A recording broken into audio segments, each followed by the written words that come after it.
Hi student, GIT का online class में आप सबका स्वागत है। और आज की क्लास में हम जानेंगे अकाउंटिंग में अकाउंटिंग टर्म के बारे में, क्योंकि हमने आपको पिछली क्लास में अकाउंटिंग टर्म के बारे में कुछ पॉइंट बताया था। और आज हम लोग जानेंगे 17 नंबर पॉइंट यानी कि वाउचर के बारे में कि वाउचर क्या होता है, गुड्स क्या होता है, और उसका हम लोग जानेंगे ड्राइंग, और उसके बाद जानेंगे पर्चेज। तो सबसे पहले हम लोग देखें कि वाउचर क्या कह रहा है। तो अब ये हम लोग समझते हैं कि वाउचर क्या होता है। अब यहाँ कह रहा है वाउचर में कि किसी ट्रांजैक्शन के सपोर्ट में तैयार किया जाने वाला डॉक्यूमेंट को वाउचर कहते हैं। ट्रांजैक्शन का मतलब पता है क्या होता है ना, कि जब दो बिजनेस या दो व्यक्तियों के बीच जो लेन देन होता है उसे हम क्या कहते हैं। और उसी ट्रांजैक्शन को जहाँ रिकॉर्ड करना हो या उसके सपोर्ट से कोई एक डॉक्यूमेंट बना हो, वही हमारा क्या कहलाता है, वाउचर। जैसे हम ये कहें कि नहीं आपने क्या किया, कहीं से कहीं किसी दूसरे दुकान पे गए, किसी बिजनेस में गए, वहां से खरीद के लाए और वो ट्रांजेक्शन आप कहीं रिकॉर्ड कर दिए, तो जिस जगह पे आपने रिकॉर्ड किया वही आपके लिए क्या कहलाएगा, वाउचर। क्योंकि वो किसके सपोर्ट से बना हुआ है, ट्रांजेक्शन के सपोर्ट से बना हुआ है। फिर कह रहा है जैसे कैश मेमो, जैसे क्या दिया है, cash memo. Cash memo, invoice, चालान या रिसीप्ट। अगर हम लोग कहीं जाते हैं सामान खरीदने के लिए, तो यदि वो पक्का बिल दे रहा है तो वो हमारा क्या है, इनवाइस। क्या है, इनवाइस। और यदि वो किसी ऐसे कॉपी पे लिख करके दे दे रहा है या कोई एक कैश मेमो पे लिख के दे दे रहा है, वो हमारा किस में जाएगा, कैश मेमो में। लेकिन ये सारे क्या कहलाएंगे, वाउचर ही कहलाएंगे।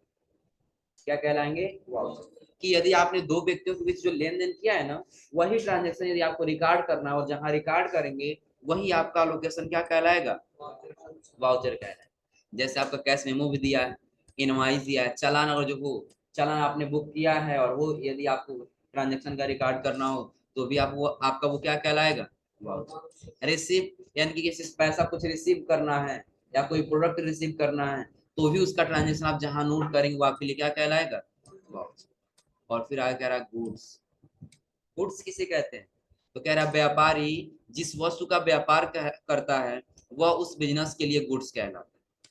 कोई भी व्यापारी है अगर जो वो किसी वस्तु का व्यापार कर रहा है ना, तो उसके लिए वो क्या कहलाएगा, वस्तु, गुड्स कहलाएगा। जैसा हम ये कहें कि हमारा बिजनेस है, वो किसका है, सपोज करिए एक मार्कर पेन, तो मार्कर पेन हमारे बिजनेस के लिए क्या कहलाएगा, गुड्स कहलाएगा।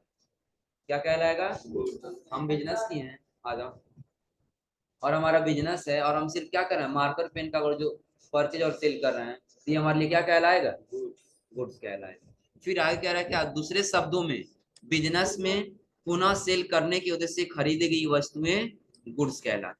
जैसे अगर जो आप अपने बिजनेस के लिए कुछ सामान खरीदते हैं, अपने बिजनेस में सपोर्ट के लिए, तो वो आपकी क्या कहलाएंगे, एसेट्स कहलाएंगे। जैसे हमको एक कंप्यूटर की आवश्यकता हुआ और हमने एक कंप्यूटर को परचेज किया, तो वो हमारे लिए क्या कहलाएगा, एसेट्स कहलाएगा, गुड्स नहीं कहलाएगा। लेकिन ऐसी वस्तुएं जिनको हम सेल करने के उद्देश्य से खरीदते हैं, वो हमारे लिए क्या कहलाएगा, गुड्स कहलाएगा। अब हम क्या किए कि गुड्स खरीद लिए, क्या किए, एक गुड्स खरीदे जिसका हमारा एक ही उद्देश्य है, उसको क्या करना है, बेचना है। क्या करना है, बेचना। और हम एक ऐसा भी वस्तु खरीद रहे हैं जो हमारे बिजनेस में क्या करेगा, काम देगा। इन दोनों में किस क्या मतलब, कि जो हमारे बिजनेस में काम देगा वो क्या है, ऐसा है। और जो हम बेचने के उद्देश्य से खरीदे वो हमारा क्या है। तो जब भी गुड्स की बात करें तो हम ये कह सकते हैं कि ऐसी वस्तुएं जो बिजनेस में व्यापार किया जाता है, या दूसरे शब्दों में कि जिसको हम सेल करने के उद्देश्य से खरीदते हैं, वो हमारे लिए क्या कहलाता है, गुड्स कहलाता है। और गुड्स से बात से आपको आएगा नीचे क्या, ड्राइंग। क्या आता है, ड्राइंग। अब ड्राइंग का मतलब समझिएगा, ड्राइंग होता है कि जब कोई बिजनेस का मालिक अपने बिजनेस से अपने निजी खर्च के लिए, निजी खर्च का मतलब क्या है कि हमारा बिजनेस है और हमारे बिजनेस में से कुछ पैसा निकाला जा रहा है, लेकिन वो हम अपने खुद के लिए निकाल रहे हैं, ना कि बिजनेस के किसी काम के, वो क्या कहलाएगा, हमारा ड्राइंग कहलाएगा। जैसे कह रहा है कि ड्राइंग बिजनेस के मालिक के द्वारा किया जाने वाला निजी खर्च ड्राइंग कहलाता है। कि कोई बिजनेस का मालिक है और वो अपने घर के लिए, अपने लिए कोई स्पेशलिस्ट चीज के लिए और पैसा निकाल रहा है अपने बिजनेस से, तो वही पैसा उसके लिए क्या कहलाएगा, ड्राइंग कहलाएगा। और फिर कह रहा है ड्राइंग मालिक की पूंजी को घटाता है। ड्राइंग क्या करेगा, मालिक की पूंजी को घटाएगा। कैसे, सपोज करिए कि उसने अपने बिजनेस में कितना रुपया लगाया था, एक, और किसी कारणवश वो अपने निजी खर्च लिए अपने बिजनेस के लिए नहीं निकालता, तो वो किसी न किसी माध्यम से लॉस प्रॉफिट दे जाता। लेकिन बिजनेस के लिए नहीं निकाल रहा, वो अपने निजी खर्च के लिए निकाल रहा है, तो वो जो कैपिटल लगा है, जो पूंजी लगा है, उसको कम करेगा कि नहीं करेगा। अब यदि बिजनेस का मालिक 1,000 लगाया और बाद में उसी में से 100 रुपए निकाल लिया, तो आपका 100 रुपए इसमें कम हुआ कि नहीं हुआ। तो वही कह रहा है, ड्राविंग क्या करता है, मालिक के पूंजी को घटाता है। कह रहा है यदि बिजनेस के मालिक के द्वारा अपने व्यापार से कोई गुड्स या मनी अपने पर्सनल यूज के लिए निकाल लिया जाता है, तो वह मालिक का ड्राविंग कहलाता है। जैसे हम यहाँ पे 10 कंप्यूटर खरीद के लेके आए बेचने के लिए, और उसमें से एक कंप्यूटर हम क्या कर दिए अपने लिए, यानी कि अपने पर्सनल यूज के लिए रख दिए, तो हमारे लिए क्या हो जाएगा, ड्राविंग हो जाएगा। यानी कि बिजनेस से कोई भी वस्तु है, चाहे कोई मनी हो और चाहे कोई वस्तु हो, हम खरीदे हैं उसको सेल करने के लिए, या हम कोई पूंजी लगाए हैं और उसमें से कुछ अपने निजी खर्च के लिए निकालते हैं, तो वो हमारा क्या कहलाता है, ड्राविंग। और वो ड्राविंग क्या करता है कि मालिक के द्वारा लगाए गए पूंजी को घटाता है, ना कि बढ़ाता है, बल्कि उसको क्या करते जाता है, घटाते जाता है। अब और 1,000 लगाए हैं, पहली बार आपने 100 रुपए निकाला, दूसरी बार 100 रुपए और निकालिए, तीसरी बार 100 रुपए और निकालिए, तो अंत में ऐसा है वो पूरे पूंजी को क्या कर देगा, खत्म। ना क्लियर सबको ना। अब ड्राविंग के बाद से आता है आपका क्या, परचेज। क्या आता है, परचेज। तो परचेज का मतलब क्या है कि उसको पुनः बेचने के उद्देश्य से खरीदा गया जो सामान होता है उस हम क्या कहते हैं, परचेज। जैसे कह रहा गुड्स को बिक्री के लिए खरीदने की क्रिया परचेज कहलाती है। जैसे सपोज करें कि आपका बिजनेस है और ये आपका सप्लायर का बिजनेस है, आप यहाँ से कोई सामान खरीद रहे हैं, लेकिन इसका उद्देश्य क्या है कि आपको अपने कस्टमर से जो है वो क्या कर लेना है, सेल कर देना। कस्टमर से क्या करना है, सेल कर देना है। तो ये जो आपकी क्रिया होगी यही आपकी क्या कहलाएगी, परचेज कहलाएगी। क्या कहलाएगी, कि आप वो खरीदे हैं लेकिन अपने लिए नहीं बल्कि बिक्री करने के लिए, बेचने के लिए, लाभ कमाने को जिससे खरीदे हैं, वो आपका क्या कहलाएगा, परचेज कहलाएगा। ये क्लियर सबको। यानी कह रहा है कि आप गुड्स को पुनः बिक्री के लिए खरीदने की क्रिया क्या कहलाती है, परचेज कहलाती है। फिर कह रहा है व्यापारी द्वारा खरीदा जाने वाला माल क्रय या परचेज कहलाता है। क्रय और विक्रय आप लोग जानते हैं ना, क्रय का मतलब क्या होता है, खरीदना, और विक्रय का मतलब क्या होता है, बेचना। तो जब कोई बिजनेस का मालिक क्या करता है, कोई भी अगर जो वस्तु खरीदता है, तो वह वस्तु क्या कहलाता है, क्रय या तो परचेज कहलाता है। ये क्लियर सबको ना, कि अगर जो हम ये खरीद रहे हैं किसके लिए, अपने पर्सनल यूज के लिए नहीं बल्कि इसको पुनः बेचने के लिए, तो ये हमारे लिए क्या कहलाएगा, क्रिया परचेज कहलाएगा। हम गए गोरखपुर और वहां से ये मार्कर पेन खरीद के लाए, और इसका काम ये है कि हम अपने बिजनेस में रखेंगे और इस पे कुछ प्रॉफिट रख के इसको क्या कर देंगे, सेल कर देंगे। तो जो हमारा क्रिया है जो गोरखपुर से पटरौना मेरे लोकेशन तक आया है, ये क्रिया मेरे लिए क्या कहलाएगी, परचेज कहलाएगी। क्या कहलाएगी, परचेज। और परचेज के बाद आता है सेल। क्या आता है, सेल। अब सेल क्या कह रहा है कि व्यापारी जिस माल से व्यापार करता है उसकी बिक्री को सेल कहा जाता है। जैसे अगर हम इसी का व्यापार कर रहे हैं तो खरीदेंगे तो अपने पास नहीं रखेंगे ना, इसको बेचेंगे नहीं बेचेंगे, तो वही सेल करने का प्रक्रिया हमारी क्या कहलाती है, यानी कि बेचने की प्रक्रिया क्या कहलाती है, सेल कहलाती है। यानी कि हमने क्या किया, कोई गुड्स खरीदा, ये हमारा बिजनेस है, और हम अपने कस्टमर से कोई सामान को क्या कर दिए, बेच दिए, तो यही क्रिया हमारे लिए क्या कहलाएगी, सेल कहलाएगी। क्या कहलाएगी, अब एक चीज और ध्यान दीजिए, इसमें आपको जस्ट नीचे मिलेगा परचेज रिटर्न और सेल्स रिटर्न। क्या मिलेगा, परचेज रिटर्न और सेल्स, यानी कि आपका परचेज रिटर्न है और इसके नीचे आपको क्या दिया है, सेल्स रिटर्न। तो परचेज रिटर्न क्या होता है और सेल्स रिटर्न क्या होता है। तो परचेज रिटर्न आपका इस्तेमाल किया जाता है कब, परचेज के समय, किसके समय, परचेज के समय, और सेल्स रिटर्न का यूज किया जाता है सेल्स के समय। ये क्लियर हो रहा है सबको ना। अब इन दोनों का काम क्या होता है, हम ये कहें परचेज रिटर्न पता है क्या होता है, कि जब हम कोई सामान खरीदें और उस गुड्स में से हमारे पास जो गुड्स लेके आए तो कुछ डैमेज आ रहा, समझे ना। अब सपोज करिए कि आप गोरखपुर गए और वहां से 10 पीस आपने क्या किया, एलईडी मॉनिटर खरीदे। क्या खरीदे, 10 पीस एलईडी मॉनिटर खरीदे, और एलईडी मॉनिटर खरीद के आप अपने पास लेकर के आए बेचने के लिए, लेकिन इसमें से हुआ कि आपका 2 पीस वो क्या निकल गया, खराब हो गया। तो आप वो क्या करेंगे, जो 2 पीस बचा रहेगा उसको वापस रिटर्न करेंगे कि नहीं करेंगे, तो परचेज किया गया गुड्स अगर आप वापस करते हैं तो वही क्रिया आपके लिए क्या कहलाती है, परचेज रिटर्न कहलाती है। लेकिन यदि आप सेल किए अपने कस्टमर से और आपका कस्टमर यदि आपके पास लेके आ रहा है कोई गुड्स वापस करने के लिए, वो क्रिया क्या कहलाएगी, सेल्स कहलाएगी, ये सेल्स रिटर्न कहलाएगी। अब इसमें समझिए पहले क्या कह रहा है परचेज रिटर्न। यदि किसी कारणवश हम परचेज किया गया गुड्स वापस कर दे तो यह प्रोसेस परचेज रिटर्न कहलाता है। जैसे अभी यहाँ पे बताया ना, परचेज क्या होता है कि बेचने के उद्देश्य से खरीदा गया कोई भी वस्तु आपके लिए क्या कहलाएगा, वो परचेज कहलाएगा। और वही परचेज किया गया माल हम किसी कारणवश अपने सप्लायर को पुनः वापस कर दें तो वही प्रक्रिया हमारे लिए क्या कहलाएगी, परचेज रिटर्न कहलाएगी। जैसे हमने एक उदाहरण दिया कि आप चले गए, आपने कंप्यूटर खरीदा, कितना पीस, 10 पीस कंप्यूटर, या कोई भी गुड्स ले लीजिए, आप कोई भी गुड्स खरीदे 10 पीस 20 पीस, लेकिन आपके पास लाते वक्त या उसके पहले से जो भी हो गारंटी मिला हो, और अगर जो वो आपको उसमें क्या मिलता है, कुछ डैमेज मिलता है, तो आप उसको वापस करेंगे नहीं करेंगे, करेंगे ना। तो वही वापस करने की प्रक्रिया आपकी क्या कहलाती है, परचेज रिटर्न कहलाती है।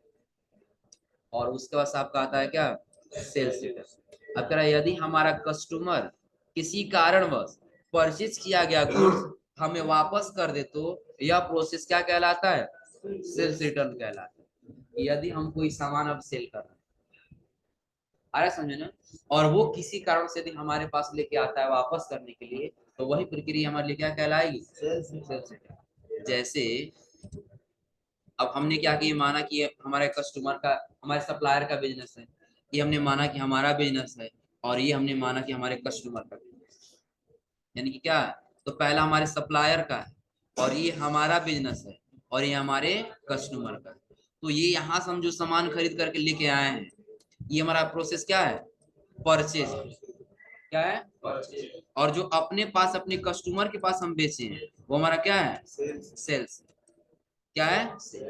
लेकिन यदि ये कस्टमर हमारे पास किसी कारण सामान लेके आता है वो क्या कहलाएगा, सेल्स रिटर्न कहलाएगा, क्या कहलाएगा, सेल्स रिटर्न। और यदि हम किसी कारण से अपने सप्लायर के पास लेके जाते हैं कोई सामान तो ये हमारे लिए क्या कहलाएगा, परचेज। ना क्लियर सबको ना, कि यदि आप कोई भी सामान खरीदे, अगर जो आपको वापस करना है तो परचेज रिटर्न में करिए, और यदि आपने कोई सामान सेल किया और यदि आपको वापस लेना है तब आप किस में करेंगे, sales return, sales return. Clear सबको ना। अब परचेज रिटर्न और सेल्स रिटर्न के बाद से आपका आता है क्या, स्टॉक। क्या आता है, स्टॉक। तो स्टॉक क्या है, कैसे सिंपल भाषा में समझिए कि यदि हम लोग जाते हैं किसी बिजनेस में, अभी हम पटवाना में किसी दुकान पे चले गए और वहां से हमको खरीदना है कंप्यूटर, हम कहें कि हमको एक कंप्यूटर चाहिए, तो जो बिजनेस का मालिक है वो हमसे कह रहा है कि अभी हमारे पास स्टॉक में है नहीं, अब हम मंगाएंगे फिर आप हमसे आके लेके जाएंगे। उसने पहले क्या कहा कि हमारे स्टॉक में नहीं है, यानी कि जो आपके बिजनेस में रखे गए ऐसे वस्तु हैं, आपके बिजनेस में क्या है, रखे गए ऐसे वस्तु जो अभी सोल्ड नहीं हुए हैं, बेचने के लिए रखे गए हैं, वही आपके लिए क्या कहलाएंगे, स्टॉक कहलाएंगे, क्या कहलाएंगे, स्टॉक। जैसे यहाँ पे कह रहा है क्या, ऐसा अनसोल्ड गुड्स जो बिजनेस के गोडाउन वेयर हाउस में सेल के लिए रखा हो वह गुड्स हमारा स्टॉक कहलाता है। आ रहा है समझ में ना। जैसे हमारा कोई बिजनेस है और उसमें जितने भी हमारे पास अभी गुड्स यानी कि वस्तुएं पड़ी हुई हैं, अभी हमने बेचा नहीं है, अभी हमको बेचना है, बेचने के उद्देश्य से पड़ा हुआ है। अब कह रहा है क्या, गोडाउन या वेयर हाउस, गोडाउन या वेयर हाउस का मतलब आप लोग जानते होंगे गोदाम होता है, क्या होता है, गोदाम, जिसको आम भाषा में क्या बोला जाता है, गोदाम। यदि आपका एक बिजनेस है और उस बिजनेस में यदि आप उतना सामान नहीं रख पा रहे हैं, आपको एक्स्ट्रा सामान रखने की जरूरत पड़ रही है, तो आप क्या लेंगे, गोदाम। आया समझे ना। तो चाहे आप अपने शॉप पे सामान रखिए और चाहे आप अपने गोडाउन पे रखिए, यानी कि कोई बिजनेस होता है ना, तो उस बिजनेस का 2 लोकेशन होता है। कितना लोकेशन होता है, पहला तो होता है शॉप और दूसरा होता है वेयर हाउस या तो गोडाउन। यानी कि यदि आपका यहाँ कहीं सामान रखा गया है सेल करने के लिए तो वही गुड्स आपके लिए क्या कहलाएगा, स्टॉक कहलाएगा। जैसे कह रहा है ट्रेडिंग बिजनेस के लिए फाइनेंशियल ईयर के अंत में बचा हुआ गुड्स, बचा हुआ क्या कहलाता है, गुड्स स्टॉक कहलाता है। फाइनेंशियल ईयर के अंत में, फाइनेंशियल ईयर क्या होता है, 1 अप्रैल और फिर कहाँ तक, 31 मार्च। अब एक बात बताइए हम सपोज करिए कि आपका चल रहा है कौन सा 23 से 24, फाइनेंशियल ईयर यही चल रहा है ना, कि ये 23 चल रहा है और जब हमारा फाइनेंशियल ईयर खत्म होता है उसमें 24 आ रहा है। तो 31 मार्च और 2024 को हमारा फाइनेंशियल ईयर क्या हो जाएगा, खत्म। तो क्या जो हम गुड्स खरीद के लाए रहेंगे वो टोटली हमारा इसी साल में खत्म हो जाएगा, इस फाइनेंशियल ईयर में खत्म हो जाएगा? नहीं खत्म होगा ना, वो अगले साल के लिए भी रह जाएगा, नहीं रह जाएगा। यानी कि अगर हम कोई गुड्स खरीदें, सपोज करिए कि हम 10 पीस ऐसे, उदाहरण लेते हैं कि हम 10 पीस सामान खरीदें और हमको बेचना है, तो क्या ये एक साल के अंदर बिक जाएगा? ऐसा हुआ कि एक साल में नहीं बिका तो वो अगले साल के लिए भी रह जाएगा। आ रहा है समझे ना? तो यहाँ पर हम ये शब्द बता दें कि जब आपका इस साल के लिए अगर जो सामान रह जाता है तो पिछले साल के लिए वो क्लोजिंग बैलेंस कहलाए और अगले साल के लिए वो क्या कहलाएगा, ओपनिंग बैलेंस कहलाएगा। क्लोजिंग और ओपनिंग समझिएगा। क्लोजिंग का मतलब क्या है कि जो फाइनेंशियल ईयर में उसको क्या कर दिया गया, बंद कर दिया गया, और ओपनिंग बैलेंस क्या है, जो अगले साल में उसको ओपन कर दिया गया। जैसे अभी आपका फाइनेंशियल ईयर क्या चल रहा है, मान लेते हैं 1 अप्रैल 2023 और ये खत्म कब होगा, 31 मार्च 2024। यानी कि आपने फाइनेंशियल ईयर क्या लिया, 1 अप्रैल 2023 से लेकर के और 31 मार्च 2024। तो अब हमने क्या किया कि हम यहाँ पे खरीदे इस साल में 10 पीस सामान। आ रहा समझे ना, कितना पीस सामान खरीदे, 10 पीस। तो इसमें से हमने सेल कर पाया कितना, 2 पीस। हमने कितना सेल कर पाया, 2 पीस। और जो बाकी का 8 पीस रह गया है ना, वो इस साल के लिए क्या कहलाएगा, क्लोजिंग बैलेंस कहलाएगा, यानी क्लोजिंग स्टॉक कहलाएगा। किस साल के लिए, तो 23 और 24 के लिए क्या कहलाएगा, क्लोजिंग स्टॉक कहलाएगा। कि ये आपका जो वस्तु बच रहा है 8 पीस, ये अगले साल के लिए क्या हुआ है, रह गया।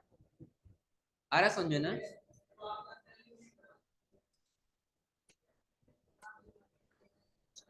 हमने क्या बताया आपको, फाइनेंशियल ईयर में क्या लिया था, 1 अप्रैल और फिर कितना 2023, और खत्म कब हो रहा था, 31 मार्च 2024। यही है ना? अब ध्यान दीजिए, अब इस साल हमने कितना खरीदा था, 10, और हमने बेचा कितना था, 2, बचा कितना, 8। तो ये जो 8 पीस है ना, ये आपका 23 और 24 के लिए क्या कहलाएगा, क्लोजिंग कहलाएगा। क्या कहलाएगा, क्लोजिंग कहलाएगा। इतना क्लियर है ना? यानी कि आपका 23 और 24 के लिए क्या हो गया, क्लोजिंग। तो अगला फाइनेंशियल ईयर आपका क्या आएगा, तो अब 1 अप्रैल 2024 आ जाएगा ना, क्या आ जाएगा तब, 2024। और फिर लास्ट कब खत्म होगा, 31 मार्च 2025। यही होगा ना, तब क्या आ जाएगा वहां पे, 25।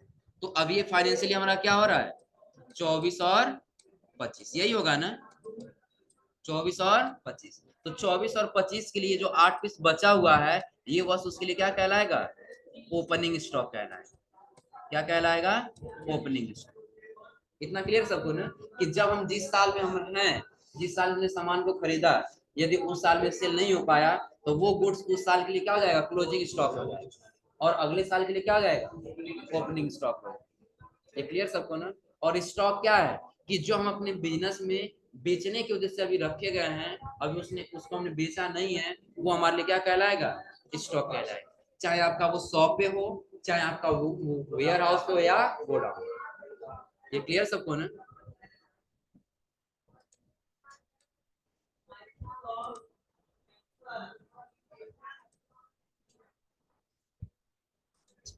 और उसका फिर हमारा आता है क्या, डेप्टर्स।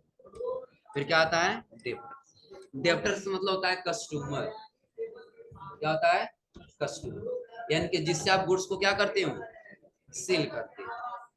क्या, तो कह रहा वो पर्सन या बिजनेस जो हमारे बिजनेस से क्रेडिट बेस पर गुड्स या सर्विस परचेज करता है, वो क्या कहलाता है, डेप्टर्स कहलाता है। जैसे अगर आपका एक बिजनेस है और आपके बिजनेस से कोई दूसरा कोई व्यक्ति आया और कोई सामान खरीदा, वो आपके लिए क्या कहलाएगा, डेप्टर्स कहलाएगा। क्या कहलाएगा, डेप्टर्स। क्लियर सबको ना? चलिए, अब हमने क्या किया यहाँ पे, तो सबसे पहले हमको क्या देखना है इसमें, डेप्टर्स। तो डेप्टर्स क्या है कि जो कोई अगर जो ऐसा बिजनेस या ऐसा कोई पर्सन है जो हमारे पास आता है सामान खरीदने के लिए, वो हमारे लिए क्या कहलाता है? डेब्टर्स कहलाता है। और फिर कह रहा है क्रेडिटर्स, तो कह रहा है वह पर्सन या बिजनेस जिससे हम गुड्स, सर्विस क्रेडिट बेस या कैश बेसिस पे परचेज करते हैं, उसे क्या कहते हैं हम लोग? क्रेडिटर कहते हैं। जैसे आपने क्या किया, किसी दूसरे को आपने सामान बेचा, चाहे कैश बेस पे हो चाहे क्रेडिट बेस पे हो। कैश का मतलब नगद और क्रेडिट का मतलब उधार। आपने किसी भी बेस पर किसी दूसरे से आपने कोई सामान अगर जो बेचा, वो आपके लिए क्या कहलाएगा? डेब्टर्स कहलाएगा। लेकिन आप यदि कोई सामान खरीदते हैं, चाहे कोई सर्विस हो या कोई गुड्स हो, चाहे वो क्रेडिट बेस पे हो या कोई कैश बेस पे हो, तो वो व्यक्ति आपके लिए क्या कहलाएगा? क्रेडिटर्स कहलाएगा। अरे समझे ना? जैसे अगर हम ये कहें कि हमारा बिजनेस है और ये हमारे कस्टमर का बिजनेस है और ये हमारे सप्लायर का बिजनेस है, ये हमारा बिजनेस हुआ, तो यहाँ से यदि कोई आए हमारे पास सामान खरीदने के लिए, क्या करने के लिए? खरीदने के लिए, तो ये व्यक्ति हमारे लिए क्या होगा? डेब्टर्स। क्या होगा? डेब्टर्स। और यदि हम इससे सामान खरीद करके लेके आए, आ रहा है समझ में ना, तो ये व्यक्ति हमारे लिए क्या कहलाएगा? क्रेडिटर कहलाएगा। इतना क्लियर सबको ना? यानी कि जहां से आप सामान खरीदते हैं वो आपके लिए क्रेडिटर, और जिससे आप सामान बेचते हैं वो क्या होगा? डेब्टर। कोई दिक्कत इसमें? और डेब्टर्स के बाद से आता है, क्रेडिटर्स के बाद से रिसीवेबल और पेएबल। तो रिसीवेबल का मतलब सबको पता है, जो हमको रिसीव करना है। क्या करना हो? रिसीव। अब कह रहा है जो पैसा हमें किसी अन्य बिजनेस से भविष्य में पाना है, वह अमाउंट क्या कहलाता है? रिसीवेबल कहलाता है। कि जब भी कोई ऐसा पैसा है जो किसी बिजनेस या व्यक्ति से आगे चल के हमको वो पैसा पाना है हमको, तो वो हमारे लिए क्या कहलाएगा? रिसीवेबल अमाउंट कहलाएगा। और यदि वही पैसा पेएबल में, जो पैसा हमें किसी अन्य बिजनेस को देना है, अर्थात जो पैसा हमारे बिजनेस पर बकाया है, वो क्या है? पेएबल अमाउंट कहलाता है। आ रहा समझ में ना? जैसे अगर जो हम ये कहें कि हमारे सप्लायर का बिजनेस है और हमारे कस्टमर का बिजनेस है, सप्लायर से माल खरीदेंगे तो उसको पैसा देना है, कस्टमर से माल बेचेंगे तो उससे पैसा पाना है। तो यदि हमको आगे चल के वो पैसा कस्टमर से पाना है, वो रिसीवेबल कहलाएगा। और अपने सप्लायर के यदि देना है तो क्या कहलाएगा? पेएबल कहलाएगा। यानी कि जो पैसा हमको देना है किसी और को, हमारे बिजनेस के ऊपर बकाया है, वो क्या है हमारे लिए? Payable amount. और जो हमको किसी से पाना है, वो हमारे लिए क्या है? रिसीवेबल। और उसके बाद कह रहा है क्या? जनरल। जनरल का मतलब क्या होता है कि जहां पे आप सभी ट्रांजेक्शन को रिकॉर्ड करते हैं ना, वही एक ऐसा बुक होता है कि जहां पे आप सभी ट्रांजेक्शन को रिकॉर्ड कर सकते हैं। यानी कि जहां पे हम वाउचर में एंट्री कर रहे थे ना, तो वाउचर में जहां हम एंट्री करने जाएंगे, जहां नोट करेंगे, वही एरिया जहां हमने लिख दिया, वही हमारे लिए क्या कहलाएगा? जनरल कहलाएगा। जैसे कह रहा है जनरल ट्रांजेक्शन को रिकॉर्ड करने वाली ऐसी बुक है जिसमें हम बिजनेस ट्रांजेक्शन को डेट वाइज रिकॉर्ड करते हैं। रिकॉर्ड करने का लोकेशन हमने दे दिया वाउचर, लेकिन उस वाउचर के अंदर यदि आपको डेट वाइज अगर जो आपको एंट्री करना है, ट्रांजेक्शन का रिकॉर्ड करना है, फिर आपको क्या करना होगा? जनरल का यूज करना होगा। किसका यूज करना होगा? जनरल का। फिर कह रहा है इससे बुक्स ऑफ और ओरिजिनल एंट्री भी कहते हैं। एक सिंगल बिजनेस ट्रांजेक्शन को जनरल बुक में रिकॉर्ड करने का प्रोसेस जनरल एंट्री कहलाता है। कि इसे बुक्स ऑफ ओरिजिनल एंट्री भी कहते हैं। कि यदि आप कहीं एंट्री करने जाएंगे तो सबसे पहले कहीं एंट्री करेंगे ना, तो जहां फर्स्ट बार में आपने एंट्री किया, वही आपका क्या है? Books of original entry. और साथ साथ में कह रहा है क्या? सिंगल बिजनेस ट्रांजेक्शन को, यदि आप एक बिजनेस के ट्रांजेक्शन को रिकॉर्ड करना चाहते हैं, तो उसको क्या कहेंगे? जनरल बुक में रिकॉर्ड करने के लिए वही प्रोसेस हमारा क्या कहलाता है? जनरल एंट्री कहलाता है। जैसे आप कह दिए कि परचेज ए गुड्स, क्या कर लिए? परचेज ए, कि आपने गुड्स खरीदा, तो ये तो हो गया आपका ट्रांजेक्शन का, आपने ट्रांजेक्शन समझ लिया। फिर आपको क्या करना होगा? जनरल एंट्री करना होगा ना, तो उसके लिए आप लोकेशन देखेंगे। तो लोकेशन आपने कहाँ देखा? वाउचर। लोकेशन आपने कहाँ देखा? वाउचर। अब उस वाउचर के अंदर आपको डेट वाइज सारी एंट्री करनी है, तो वही जो डेट वाइज आप सारी एंट्री करेंगे ना, वही आपका क्या कहलाएगा? जनरल एंट्री कहलाएगा। क्या कहलाएगा? जनरल एंट्री कहलाएगा। क्लियर सबको ना? और उसका सब आगे कह रहा है लेजर। क्या दे रहा है? लेजर। अब लेजर कह रहा है जनरल ट्रांजेक्शन को रिकॉर्ड करने वाली ऐसी बुक जिसमें हम जनरल एंट्री को अकाउंट में क्या कह रहा है? क्लासिफाइड करते हैं। जनरल बुक से ट्रांजेक्शन को क्लासिफाइड करने का यह प्रोसेस लेजर पोस्टिंग कहलाता है। कि अगर जो हम ये कहें कि आप ट्रांजेक्शन कर रहे हैं, ट्रांजेक्शन करने के बाद से आपने ये देखा कि हमको लोकेशन किस पे जाना है, वाउचर में जाना है, और वाउचर में जाने के बाद फिर किस में जाना है, जनरल में जाना है। तो आप लेजर पोस्ट करेंगे कि नहीं करेंगे, आपने किसके नाम से खरीदा, वो व्यक्ति कहाँ का है कहाँ का नहीं है, ये सारी आपकी बुक्स मेंटेन क्या कहलाती है, लेजर कहलाती है। हम एक अलग अलग अकाउंट को क्लासिफाइड करते हैं कि हाँ ये हमारा कस्टमर है तो ये हमारा डेप्टर्स है, ये किसके माध्यम से करते हैं, लेजर के माध्यम से करते हैं। आपने कितना खर्च किया, कितना आपने इनकम कमाया, ये सारा कौन क्लासिफाइड करता है, लेजर करता है। यानी कि जब आप जनरल बुक में एंट्री करने जाएंगे तो उस जनरल एंट्री को अलग अलग अकाउंट के माध्यम से क्लासिफाइड करने वाला जो आपका होता है वही क्या होता है, लेजर होता है। जैसे हम ये कहें कि आप परचेस कर रहे हैं, वाउचर में एंट्री करने के लिए चले गए और फिर आप कहाँ पे आ गए, जनरल एंट्री। जब जनरल एंट्री करने जाएंगे तो आप किससे खरीदे, आप उसका नाम डालेंगे नहीं डालेंगे, अलग अलग क्लासिफाइड करेंगे ना कि आपने मोहन से खरीदा कि सोहन से खरीदा कि श्याम से खरीदा। ये अलग अलग अकाउंट के नाम से यदि आपको क्लासिफाइड करना है तो उसके लिए किसका यूज करना होगा, लेजर। क्लियर सबको ना, कि यदि हम ये कहें कि नहीं आपके नाम से हमको रिकॉर्ड करना है तो पहले आपके नाम से हमको एक लेजर पोस्ट करना होगा, तब तो जाके आपके नाम से बना पाएंगे ना। नहीं तो आपके नाम से यदि हम लेजर पोस्ट ना करें फिर आपके नाम से हम क्लासिफाइड कर पाएंगे, हम किन से खरीदें और किन से नहीं खरीदें। हम सिंपल यहाँ लिख दें कि परचेज कंप्यूटर और लिखे नहीं कि हमने किससे खरीदा है, तो क्लासिफाइड हो पाएगा, यानी कि क्लासिफाइड करना है तो हमको किसकी आवश्यकता पड़ेगी, लेजर। ये क्लियर सबको ना, हो जाएगा यहाँ तक। तो आज हमने आपको कहाँ से कहाँ तक बताया है, आज हमने आपको बताया कहाँ से, वाउचर से लेकर के और फिर कहाँ तक, लेजर। यही था ना, लेजर तक। तो आज आप लोग यहाँ तक पढ़ लीजिए घर से, अब अगले दिन पूछेंगे, छोड़ेंगे नहीं थोड़ा सा, आज आ रहा समझे ना। और उसके बाद अगली क्लास हम लोग पढ़ेंगे अकाउंटिंग इक्वेशन, इसका इक्वेशन क्या होता है, इसका रिलेशनशिप क्या होता है अकाउंटिंग का कैलकुलेशन करने के। तो आज आप लोग इतना पढ़ के आइएगा। तो आज के लिए बस इतना ही।